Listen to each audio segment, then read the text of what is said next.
प्यारे बच्चों नमस्कार। हम जो है ये सैम्पल पेपर सॉल्व कर रहे हैं बिहार बोर्ड का क्लास 12th का इंटरमीडिएट एग्जामिनेशन। ठीक है, तो इसमें मैंने फर्स्ट वीडियो भी बनाया था जिसमें मैंने क्वेश्चन नंबर 1 से लेकर 36 तक सॉल्व किए थे, कंप्लीट सॉल्यूशन उसके बताए थे। आप इस वीडियो को जरूर देखें। ठीक है, तो आज जो है मुझसे आगे क्वेश्चन नंबर 37 ऑनवर्ड्स करेंगे। ठीक है, 37 ऑनवर्ड्स आपको ये एक क्वेश्चन कराएंगे और बताएंगे कि इसका सॉल्यूशन कैसे होता है। ठीक है, लेकिन उससे पहले जो है मेरे YouTube channel mathematics master classes, ठीक है, ज़रूर सब्सक्राइब करें, शेयर करें और बेल आइकन जरूर दबाएं ताकि आने वाली नोटिफिकेशन आपको मिलती रहे। ठीक है, तो हम क्वेश्चन नंबर 37 से स्टार्ट करते हैं। 37 जो है question number 37 is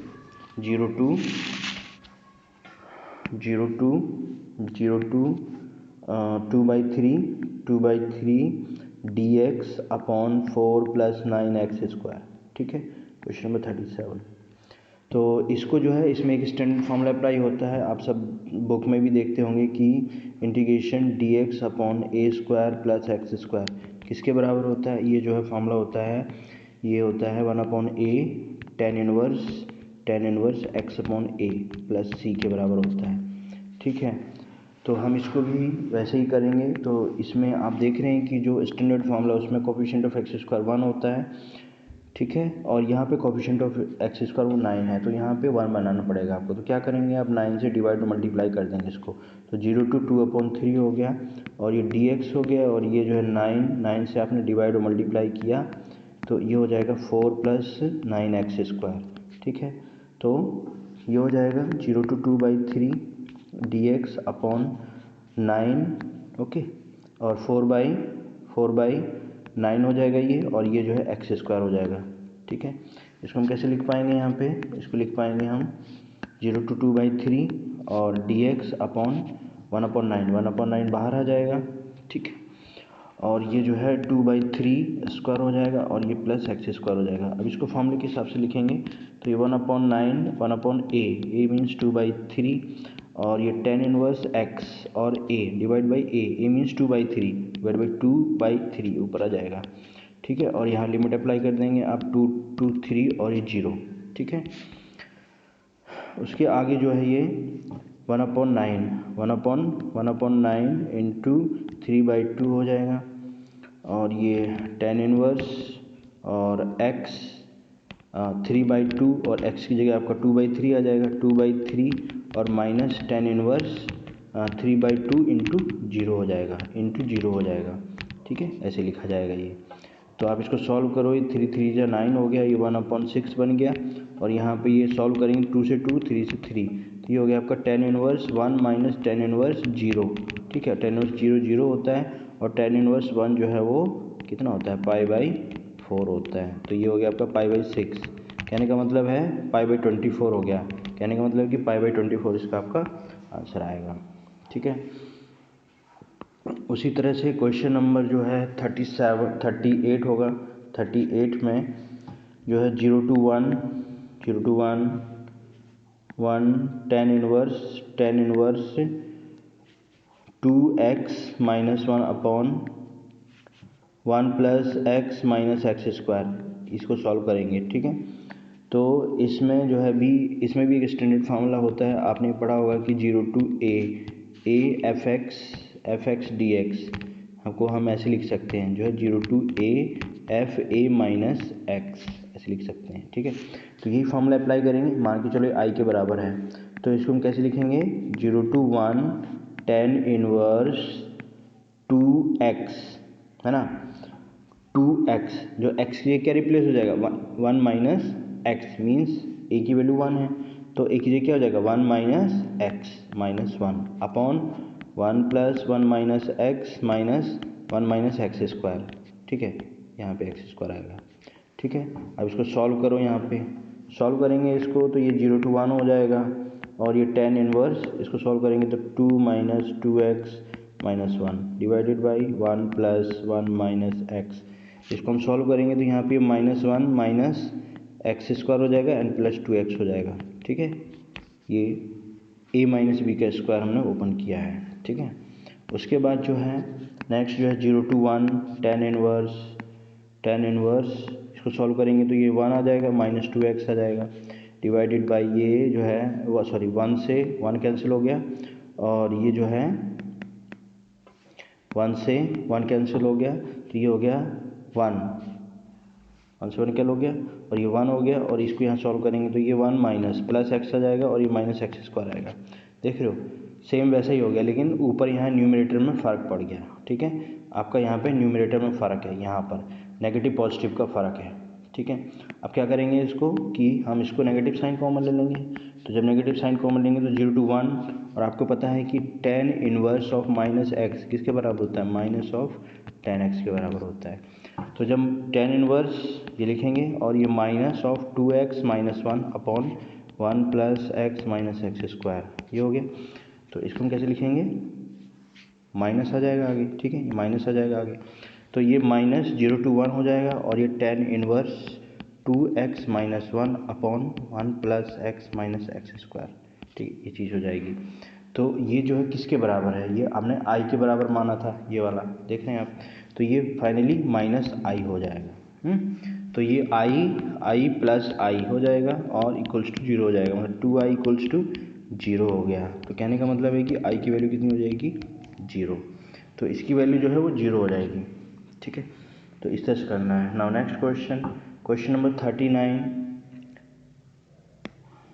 question number 39, ठीक है, क्वेश्चन नंबर 39 सॉल्व करेंगे। 39, तो इसमें जो है y equals to x cube, y equals to x cube, ये है हमारा ग्राफ, और area bounded by the curve y equals to x cube, x axis and ordinates x equals to -2 and x equals to 1। ठीक है, ये चीज़ पूछ रहा है यहाँ पे। तो इसका जो ग्राफ होता है, आप ये देख रहे हैं कि यहाँ अगर हम इसका ग्राफ प्लॉट करें तो इसका जो ग्राफ है, जब x पॉजिटिव होगा तो y की वैल्यू पॉजिटिव आएगी। कहने का मतलब ये x1 होगा तो 1 होगा, 2 होगा तो 8 होगा। तो इसका जो ग्राफ हो स्ट्रिक्टली इंक्रीज करेगा, ऐसे करके जाएगा ऊपर की साइड, ऐसे करके। ठीक है, यहाँ से 0 से पास होगा ये, और जब नेगेटिव होगा x तब y का वैल्यू नेगेटिव भी आएगा, -1 होगा तो y का वैल्यू -1, y का वैल्यू अगर -2 होगा तो ये -8 आएगा। ठीक है, तो कहने का मतलब इसका ग्राफ ये ऐसे करके इधर की तरफ आएगा, ऐसे करके, तो ये ग्राफ इस तरह से बनता है। ठीक है, तो ये हमारा ग्राफ हो गया y equals to x cube. अब उसके बाद जो है ये ऑर्डिनेट्स पूछ रहा है x -2, तो x -2 हमारा कहाँ होगा, मान के चलो इधर है, x -2 हमारा जो है यहाँ पर है, तो x -2 यहाँ पर है, और x इक्वल्स टू 1 हमारा यहाँ पर है। तो ये पूछ रहा है कि यहाँ से यहाँ तक और यहाँ से यहाँ तक, तो ये जो ग्राफ हुआ है, ये जो ग्राफ है, ये एरिया, ये वाला एरिया है, इसका जो है हमें बाउंड्री रीजन हमें फाइंड करना है। तो यहाँ पे सिंपली जब हम इसको सॉल्व करेंगे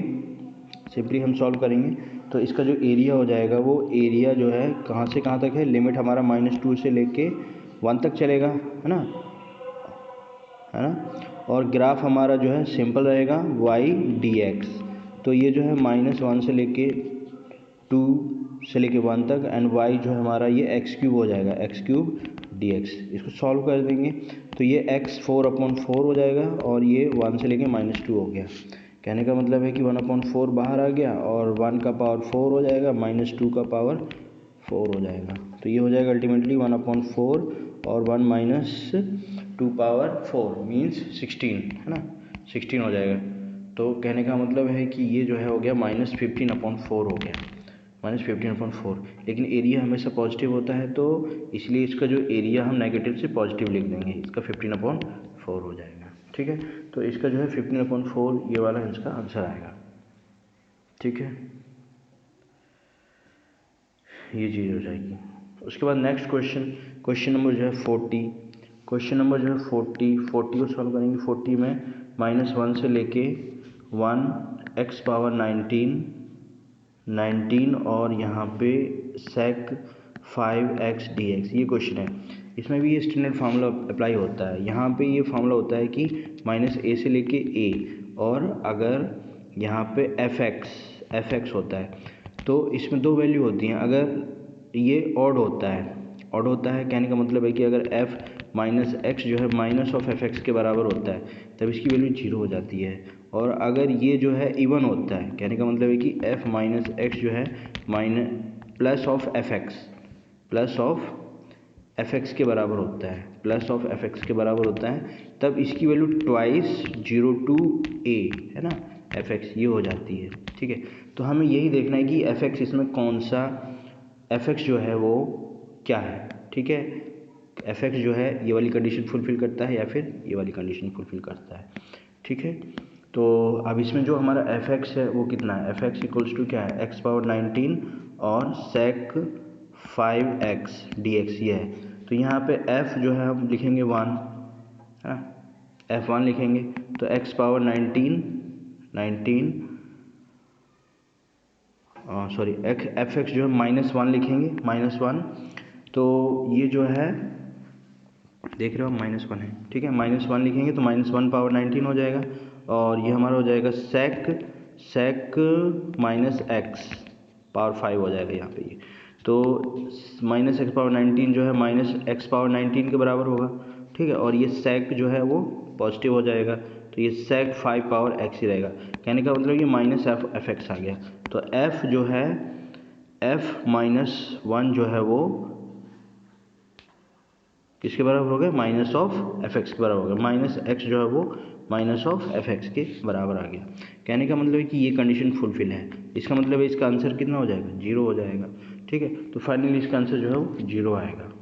ठीक है, नाउ नेक्स्ट क्वेश्चन नंबर 41 जो है 41 में जो है integration of dx upon x and √4x² minus 1, इसको बताना है कि ये dx किसके इक्वल होगा। ठीक है, किसके इक्वल होगा। तो आप इसमें देखो कि जो है ये सेक, इसमें आप सब्स्टिट्यूट भी कर सकते हैं। मान के चलो आपने पुट कर लिया यहाँ पे, इसको हम लिख सकते हैं यहाँ पे dx अपॉन में x√2x² माइनस 1। ठीक है, ये पुट कर लिया। तो अब यहाँ पे हम पुट क्या करें, यहाँ पे पुट कर लिए मान के चलो यहाँ पे 2x equals to sec theta put कर लिए। ठीक है, तो sec square minus 1, sec square minus किसके बराबर होता है, टेन थीटा के बराबर होता है। तो ये इसको डेरिवेटिव फाइंड करेंगे तो ये twice dx equals to sec theta into tan theta, इसका डेरिवेटिव हो जाएगा एंड डी थीटा हो जाएगा। और यहाँ पे जो है ये अब x यहाँ पे 2 से मल्टीप्लाई डिवाइड भी कर सकते हैं, dx equals to 2x into 2, तो ये हो जाएगा आपका 2x² माइनस 1। तो इसको हम कैसे लिखेंगे, यहाँ पे ये 2 हो गया और dx का वैल्यू जो है वो 2dx डायरेक्ट लिख सकते हैं इसको, sec theta into tan theta and d theta. ठीक है, और 2x किसके बराबर हो जाएगा, सेक थीटा के बराबर हो जाएगा। ठीक है, और ये स्क्वायर रूट ऑफ 2x किसके बराबर हो जाएगा, सेक स्क्वायर थीटा माइनस 1। तो फाइनली ये से कैंसिल हो गया और ये हमारा आ गया tan theta d theta upon sec square theta minus 1 किसके बराबर, टेन थीटा के बराबर होता है ना, टेन थीटा। तो ये हमारा इससे कैंसिल हो गया। तो कहने का मतलब है कि डी थीटा हो गया, तो डी थीटा हो गया तो इसका इंटीग्रल जो है वो थीटा आएगा, थीटा प्लस सी आएगा।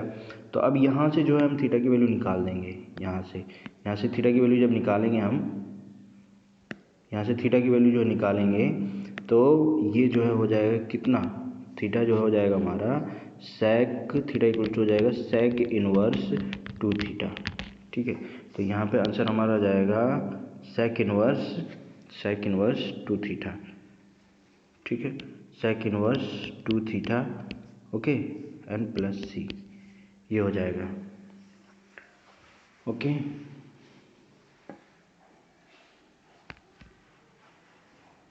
ये हो जाएगा। Now next is question number 42, x/2 x² minus a² log x plus x² minus a। तो ये तो स्टैंडर्ड फार्मूला है। तो यहाँ पे आप देखते हैं कि integration of x² minus a² ये इसका होता है, ये इसका स्टैंडर्ड फार्मूला, तो इसका आंसर ये होगा। उसके बाद जो है क्वेश्चन नंबर क्वेश्चन नंबर जो है 43 में जो है वो 0 to pi by 4 sin 2x dx।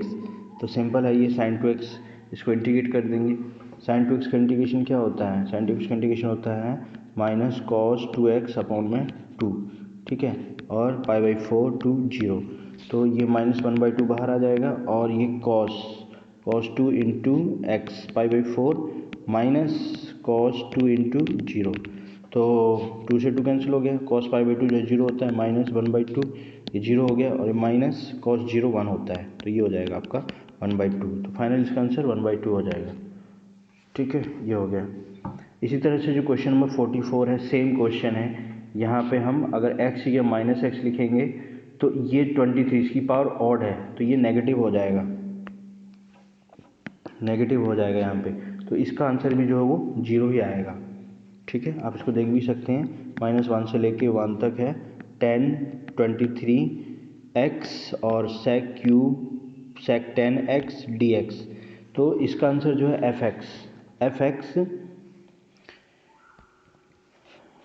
fx जो है वो है fx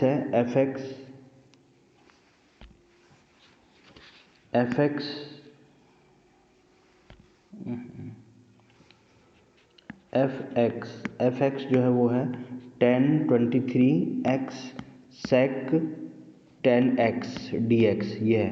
तो f -x रिप्लेस करेंगे तो ये हो जाएगा 10 23 -x और sec 10 -x, ठीक है।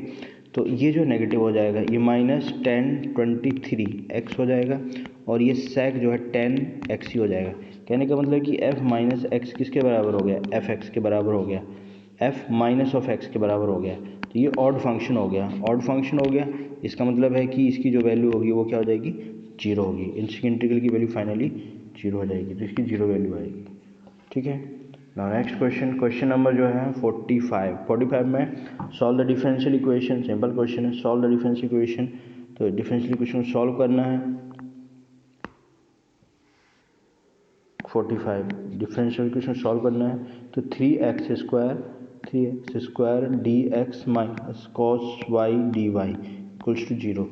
तो इसको हम लेके जाएंगे अलग दूसरी side, 3x square dx minus equals to cos y dy, ठीक है।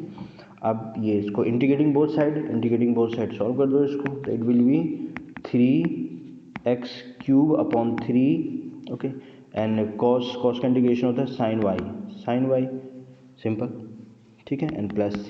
3 से 3 कैंसिल हो गया, तो ये हो गया x³ और equals to sine y and plus c, ये आंसर हो जाएगा। तो x³ equals to sine y मतलब कि b आंसर आएगा। इसको हम इधर लेके आएंगे तो नेगेटिव हो जाएगा, x³ माइनस साइन y और इक्वल्स टू c या k, जो भी लिख सकते हैं, ठीक है। Now next question number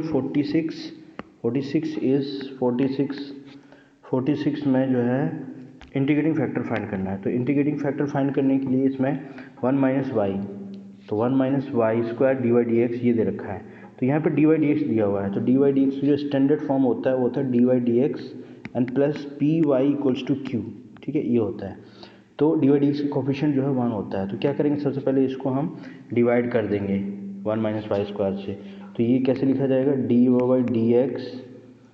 dy/dx plus y upon 1 - y² x और equals to ay upon 1 - y²। तो इसको कंपेयर करेंगे तो आप देखेंगे इसका जो p का वैल्यू है, इसको देखो यहाँ पे कंपेयर करो यहाँ से। तो जो p का वैल्यू है, p का वैल्यू हो जाएगा यहाँ पे, p का वैल्यू हो जाएगा y अपॉन 1 - y², ठीक है।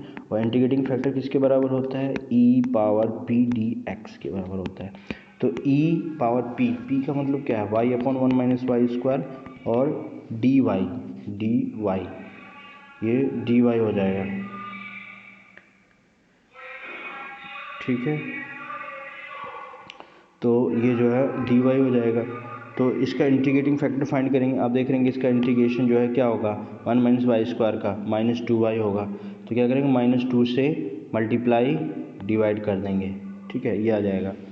तो इसका डेरिवेटिव ये हो गया, तो कहने का मतलब हो गया कि इसका जो इंटीग्रेशन हो जाएगा वो e पावर -1/2 e पावर और log of 1 minus y square हो जाएगा, ठीक है।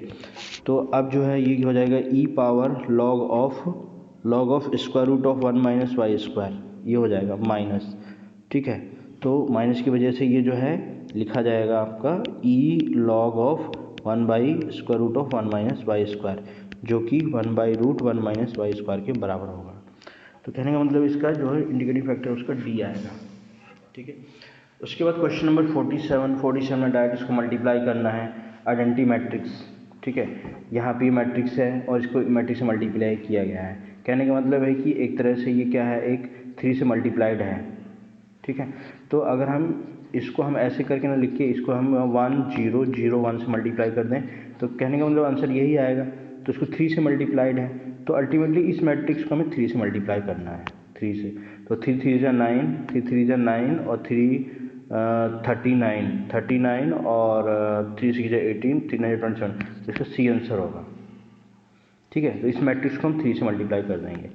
उसके बाद जो है क्वेश्चन नंबर 48 को है, 48 जो है इसको मल्टीप्लाई करेंगे रो एंड कॉलम। तो रो एंड कॉलम करेंगे तो ये 3 2 जा 6 और 3 -15 रो कॉलम, और यहाँ पे नहीं इसको जो है हम 48 को करेंगे तो यहाँ पे मैट्रिक्स मल्टीप्लाई करेंगे 2 3 3 0 और ये मैट्रिक्स है 3 -5। तो ये रो एंड कॉलम नहीं, तो रो एंड कॉलम को मल्टीप्लाई करेंगे तो ये आप देख रहे हैं कि यहाँ पे 2 एलिमेंट है और यहाँ पे एक ही एलिमेंट है, तो इसमें जो पॉसिबल है वो मल्टीप्लिकेशन पॉसिबल नहीं है। तो इसका जो आएगा आंसर वो मल्टीप्लिकेशन इज नॉट पॉसिबल, ये आएगा इसका आंसर, ठीक है। उसके बाद जो 49 है, 49 में जो है ये -4 2 -6 और 0 2 -1, ठीक है। तो इसमें रो कॉलम मल्टीप्लाई कर देंगे तो 4 × 0 -6 into plus -6 into -1, that is 4 0 + 6, तो इसका 6 आंसर आएगा, ठीक है। 6 मैट्रिक्स, तो एक ही सिंगल मैट्रिक्स हो जाएगी, कहने का मतलब ये है। तो इसमें रो जो है रो जो है 2/3 एंड रो कितनी है इसमें, रो जो है वो रो कॉलम, ठीक है। तो इसमें एक रो है और 2 कॉलम है, ठीक है। और इसमें रो कितनी है, 1 2 2 × 1, फाइनली मल्टीप्लाई करेंगे तो 1/1 मैट्रिक्स आएगा, तो 6 आएगा इसका आंसर। तो ये जो है 6 हो जाएगा। उसके बाद क्वेश्चन नंबर जो है 50 भी सेम इसी तरह से करना है। 50 नंबर में -2 एंड -7 एंड 13, ठीक है।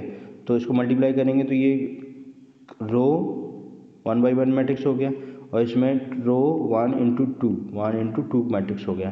तो 1 × 2 हो गया, तो कहने का मतलब है कि जो आंसर आएगा वो 1 × 2 मैट्रिक्स होगा, 1 × 2 मैट्रिक्स होगा, 1 × एक रो 2 कॉलम, होगा, तो इसका आंसर ये वाला होगा, इसका आंसर जो है ये होगा, ए होगा, ठीक है। तो इसे मल्टीप्लाई करेंगे तो ये 14 हो जाएगा और -26 हो जाएगा, तो एक रो 2 कॉलम, ठीक है। 1/2 इसका आंसर ये होगा, ठीक है। क्वेश्चन नंबर 51, क्वेश्चन नंबर जो है 51 सॉल्व करेंगे। 51 में जो है -2 से डायरेक्ट मल्टीप्लाई कर देना है, तो -6 हो जाएगा ये, -6 एंड +10, -6 + 10 और -10 और 19, -10 और -10, तो इसका आंसर ये जो है आपका डी आएगा, ठीक है। उसके बाद next is adjoint of the matrix, इसका एडजॉइंट फाइंड करना है। तो एडजॉइंट में जो है हम एडजॉइंट ऑफ मैट्रिक्स ए ये फाइंड करना है। इसका मतलब हम माइनस फाइंड करके यहाँ पे माइनस एंड कोफैक्टर्स फाइंड करके इसके हम जो है ट्रांसपोज कर देंगे। तो यहाँ पे जो मैट्रिक्स दे रखी है 7 7 5 6 4, तो इस तरह की जो इसमें हम कोफैक्टर्स फाइंड करेंगे। कोफैक्टर मैट्रिक्स में क्या होगा कि एलिमेंट्स इंटरचेंज हो जाते हैं, यहाँ 4 हो जाएगा, यहाँ 7 हो जाएगा, यहाँ पे 6 हो जाएगा, यहाँ 4 हो जाएगा, यहाँ 6 हो जाएगा, यहाँ 5 हो जाएगा, ठीक है। लेकिन जो ऑड प्लेसेस पे एलिमेंट्स हैं वो क्या हो जाएंगे, नेगेटिव हो जाएंगे, तो ये जो है ये नेगेटिव हो जाएगा और ये भी नेगेटिव हो जाएगा, और फिर इसका ट्रांसपोज कर देंगे।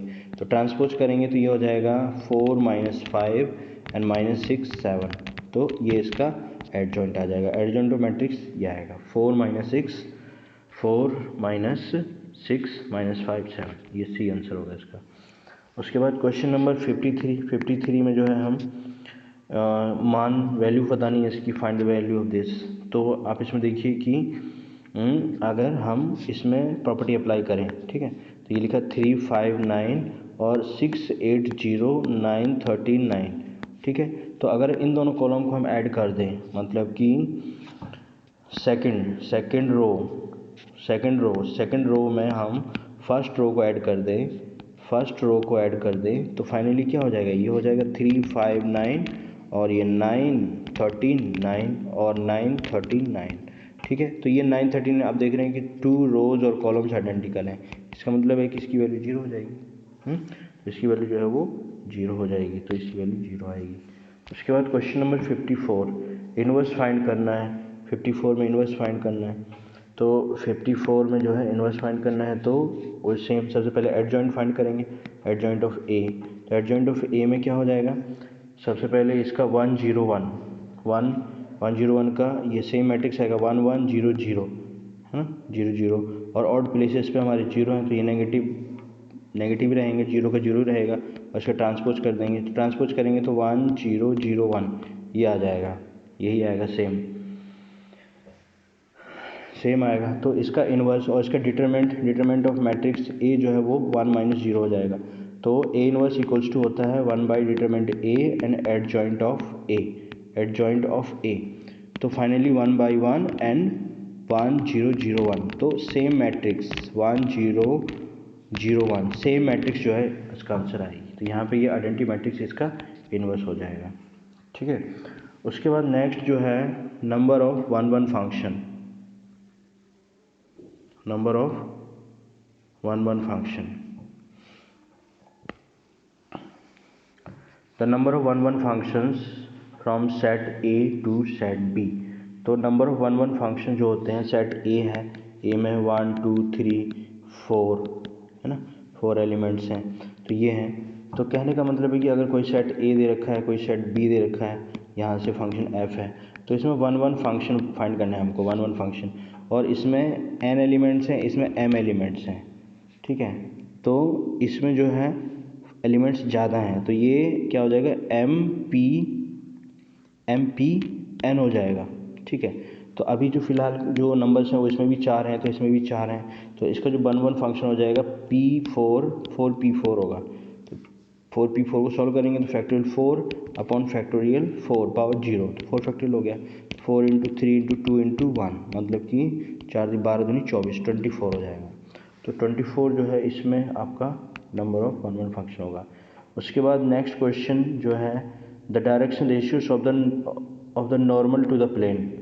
Direction ratios of the normal to the plane, direction ratio इसके यही होंगे 3 - 5 एंड -7, ठीक है। Direction ratios of the normal, ठीक है। तो इसमें 3 - 5 एंड -7 होंगे, 3 - 5 -7, डी आंसर होगा इसका, ठीक है, ये चीज़ है। उसके बाद direction ratio of the line, direction ratio find करने हैं, direction ratio of the line. तो इसमें जो क्वेश्चन नंबर 14 है 57 है, तो इसमें लिखा है x - 1 = y + 2 एंड z + 3, ठीक है, ये चीज़ है। तो इसका जो स्टैंडर्ड लाइन होता है, स्टैंडर्ड लाइन का इक्वेशन जो होता है वो होता है x - x1 upon a + y - y1 upon b = z - z1 upon c, ये होता है। आप इसमें कंपेयर करेंगे तो देखेंगे इसका जो डिनोमिनेटर में 1 है यहाँ पे, ठीक है, और यहाँ पे जो x1 y1 और ये जो z1 होता है, z1 है, ये पॉइंट्स होते हैं जिससे ये पास करती है, ठीक है। ये लाइन जिस पॉइंट से पास करती है, मतलब कि x1 y1 एंड z1 इससे पास करती है, और ये वाले इसके डायरेक्शन क्या होते हैं, डायरेक्शन रेशियोज होते हैं, ठीक है, डायरेक्शन रेशियोज। तो इसके जो डायरेक्शन रेशियोज होंगे वो होंगे 1 1 1, तो डायरेक्शन रेशियोज हो जाएंगे इसके 1 1 1, ठीक है, तो ये होगा डायरेक्शन रेशियोज। ठीक है, उसके बाद क्वेश्चन नंबर 58 में हमें डॉट प्रोडक्ट फाइंड करना है। तो डॉट प्रोडक्ट में जो है वो डायरेक्ट अगर दो वेक्टर्स दे रखे a1 i plus b1 j और प्लस c1 k कैप, ठीक है, और ये दूसरा दे रखा है a2 i cap plus b2 j cap और प्लस c2 k कैप, ये दिया हुआ है। ठीक है, तो इसमें जो डायरेक्ट डॉट प्रोडक्ट फाइंड करेंगे तो डायरेक्ट डॉट प्रोडक्ट में इसके जो करस्पॉन्डिंग कंपोनेंट्स है i के कंपोनेंट्स मल्टीप्लाई हो जाते हैं, b1 b2, इसी तरह से ये c1 c2 इक्वल्स टू 0। तो अगर हम इसको मल्टीप्लाई करेंगे तो ये यहाँ पे 3 कितना हो जाएगा, 33 हो जाएगा। ये 33, 11 3 जा 33, 4 6 जा -24 हो जाएगा, और यहाँ पे ये जो है -7 हो जाएगा। तो ये कितना हो गया, 27 6 31, 33 - 31 मतलब कि 2 बच जाएगा। तो इसका आंसर 2 होगा। ठीक है, डॉट प्रोडक्ट ये हो जाएगा। उसी तरह से क्वेश्चन नंबर 59 में जो है हमें ये फाइंड करना है कि through which of the following points does the straight line pass.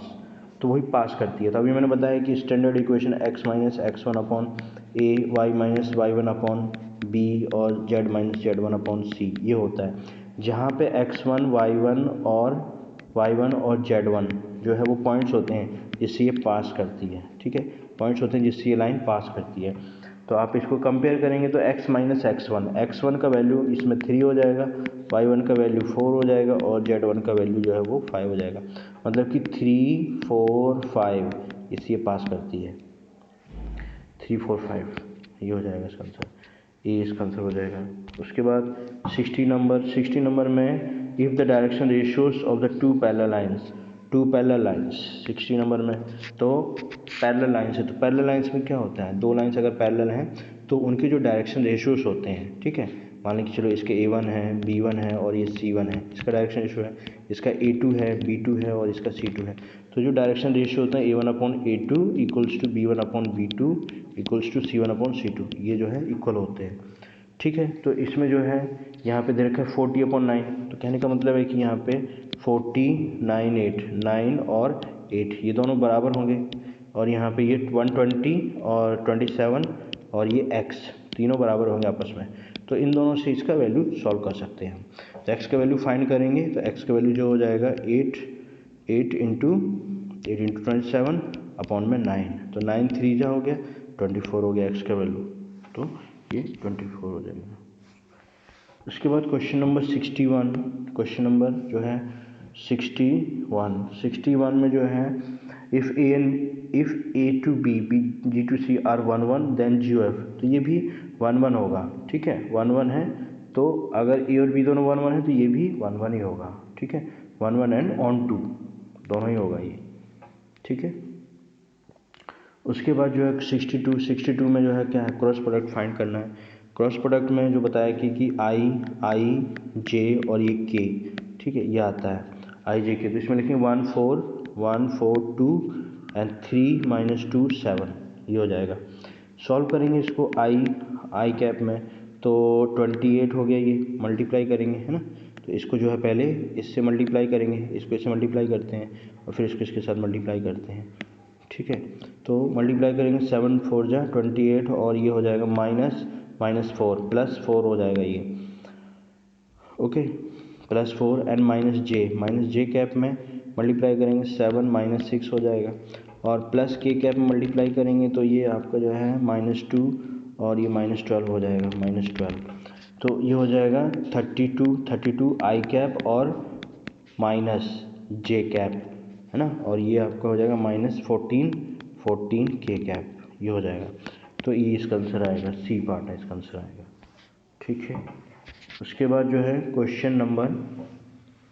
Question number जो है 63 में पूछा गया है कि if S to S F is this, तो आपको बताना है कि क्या है, F is many 1, F is 1 1 on 2, ठीक है, 1 1 ऑन 2, तो आप देखेंगे यहाँ पे 1 2 3 है और इधर भी 1 2 3 है, तो 1 से लिंक है, 2 2 से है, 3 3 से लिंक है। तो पहला तो ये 1 1 से लिंक है, 2 2 से है, 3 3 से लिंक है, तो 1 1 तो ऑब्वियसली हो ही गया ये, 1 1 हो गया, ठीक है। और दूसरा ऑन टू चेक करेंगे। ऑन टू के लिए हम ये देखते हैं कि यहाँ पे जो सेट ए है और ये बी है, सेट बी में जो एलिमेंट है वो सारे के सारे एलिमेंट्स का प्री इमेज होना चाहिए। तो यहाँ पे जितने भी एलिमेंट्स हैं यहाँ पे एस में है ना, बी में मतलब, तो उन सब का प्री इमेज एग्जिस्ट कर रहा है, तो इसका मतलब ये ऑन टू भी होगा, तो ये 1 1 ऑन टू हो जाएगा, ठीक है, ये चीज़ है। उसके बाद जो है क्वेश्चन नंबर 64 में जो है हमें ये फाइंड करना है वो नंबर ऑफ 1 1 फंक्शन।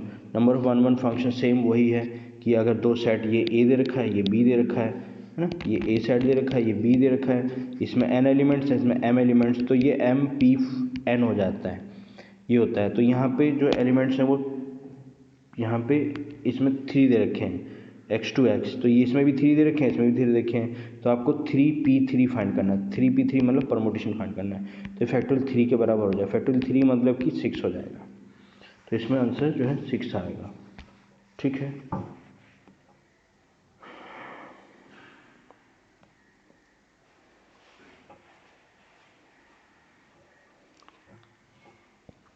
ओके, उसके बाद जो है क्वेश्चन नंबर 65 में तो number of onto function find करने हैं। तो ऑन टू फंक्शन का थोड़ा सा क्वेश्चन जो आंसर होता है थोड़ा सा फॉर्मूला लेंथी होता है, ठीक है। ओके, तो ये जो है ठीक है। उसके बाद जो है क्वेश्चन नंबर, ये हम बाद में करा देंगे, ठीक है। क्वेश्चन नंबर 66 में जो है, क्वेश्चन नंबर 66 ये भी डॉट प्रोडक्ट फाइंड करना है। तो डॉट प्रोडक्ट फाइंड करना है तो सिंपल क्वेश्चन है ये, है ना, सिंपल क्वेश्चन है, ये आराम से कर सकते हैं आप। तो इसमें 66 में जो है ये 3i सेम है, i तो ये 3 माइनस 5 एंड 7, और ये जो है 2 5 एंड 4। तो इसमें जो है आई का फॉर्मूला अप्लाई करेंगे तो ये -20 -35 हो जाएगा, ठीक है। और माइनस जी कैप ये हो जाएगा आपका 320 एंड -14 हो जाएगा, एंड प्लस के कैप जो है वो आपका हो जाएगा -15 और -10 मीन्स +10 हो जाएगा। तो ये हो जाएगा -20, कितना हो गया 5 55 55 हो गया 55, ओह सॉरी डॉट प्रोडक्ट है, ये डॉट प्रोडक्ट है, सॉरी 66। तो इसमें डायरेक्ट आंसर मल्टीप्लाई करेंगे, 3 2 जा 6 और -25 और ये जो है आपका 7 4 जा 28 ये हो जाएगा। तो 28, तो ये -6 3 2 जा 6 हो गया, तो ये कितना हो गया 28, यहाँ पे 3 बच गया, 6 + 3 = 9 हो गया। तो इसका आंसर ये आपका 66 आएगा, ठीक है, ये चीज़ है। उसके बाद जो है नेक्स्ट क्वेश्चन नंबर जो है 67 में जो है the mean of the numbers obtain on throwing a die having written 1 on 3 faces, 2 on 2 faces and 3 on 1 faces is. तो इसमें जो है टोटल जो डाइस है उसमें 3 फेसेस हैं, 1 2 3, मतलब कि 1 2 एंड 3, ठीक है, समझ में आ गया 1 2 3। तो number of mean obtain throwing a die having return 1 on 3 faces, तो 1 जो वो 3 फेसेस पे लिखा है, और यहाँ पे जो 2 है वो 2 फेसेस पे लिखा है, और 3 जो है वो 1 फेस पे लिखा है। तो इसका जो प्रोबेबिलिटी होगा 1 का आने का प्रोबेबिलिटी कितना हो जाएगा 3/6 होगा, 3/6 हो जाएगा। इसका जो होगा 2/6 होगा, इसका जो है 1/6 होगा। तो जो मीन में होता है, मीन में आपका जो है यहाँ पे x हो गया, x हो गया एंड px हो गया। तो यहाँ पे जो 1 है 1 2 और 3, तो 1 का प्रोबेबिलिटी है 1/3/6, और इसका है 2/6 और 3 का है 1/6। तो इसको क्रॉसपॉन्डिंगली मल्टीप्लाई कर देंगे। मीन के लिए क्या करेंगे हम, summation of xi into P I multiply कर देते हैं। इन दोनों को मल्टीप्लाई करेंगे 1 × 3/6 और उसको ऐड कर देंगे 2 × 2/6 और प्लस 3 × 1/6, इसको मल्टीप्लाई कर देंगे। तो ये हो जाएगा 3/6 एंड प्लस 4/6 एंड प्लस 3/6, कहने का मतलब कि 6 4 10 10/6 है। तो 2 5 जा और 2 3 जा, तो ये हो गया आपका 5/3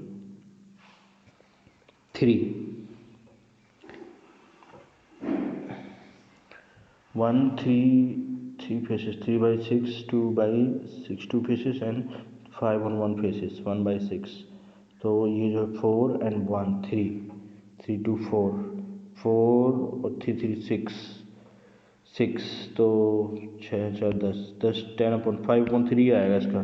तो इसका जो है 5/13 नन ऑफ दीज आंसर होगा इसका, ठीक है 5/3।